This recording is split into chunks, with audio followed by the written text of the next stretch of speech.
ખેતરના શેઢે બેઠેલા હાથમાં જીરુંનો છોડ.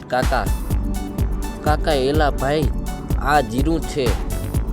એ તો રૂપિયા લગડી જેવું, પણ ધ્યાન ન રાખો તો એ વહુ રીસાઈ જશે.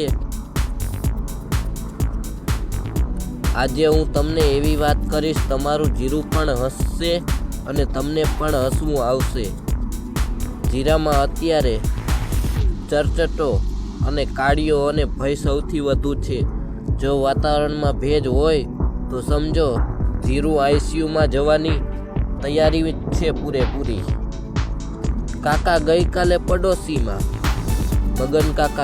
મગનાના ખેતરમાં દવા છાંટતા હતા. મેં પૂછ્યું, મગન આ શું કરે?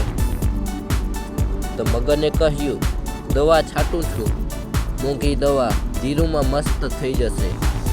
મેં જોયું, ભાઈ આ પંપમાં દવા તો નાખી, પણ પાણી નાખવાનું ભૂલી ગયો.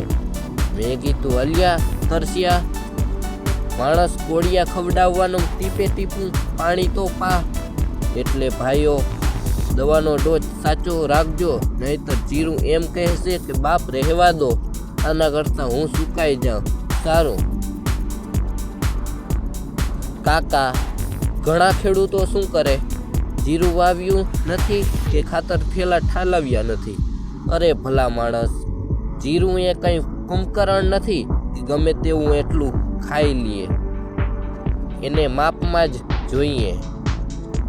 કાકા, આજકાલના છોકરાઓ જીરામાં પાણી વાળતા જાય અને હાથમાં મોબાઈલ હોય. પાણી ક્યાં જાય એ ખબર નથી હોતી. અને પછી કહે, કાકા જીરું પીળું પડી ગયું. જીરું પીળું જ પડી જાય ને. અરે ભાઈ, તું ઇન્સ્ટામાં રીલ જોવા રહીશ તો જીરું સીધું માર્કેટ યાર્ડમાં નહીં પણ પાંજરાપોળમાં જશે. જીરાની લાઈવ નહીં, લાઇટ અને પાણી સમસ્યા આપો. કાકા, જો ભાઈઓ આ માહિતી ગમી હોય અને તમને મારી વાતોની મોજ આવી હોય તો આ ચેનલને સબસ્ક્રાઈબ કરજો. કેમ કે આપણે આ ખેડૂતના દીકરા છીએ અને એકબીજાનો સાથ નહીં આપીએ તો કોણ આપશે? ચાલો હવે હું જાઉં. પેલો મગનિયો ફરી પાછો પંપમાં ડીઝલ નાખીને દવા છાંટવા જતો હતો, એને હું રોકવો પડશે. જય જવાન જય કિસાન.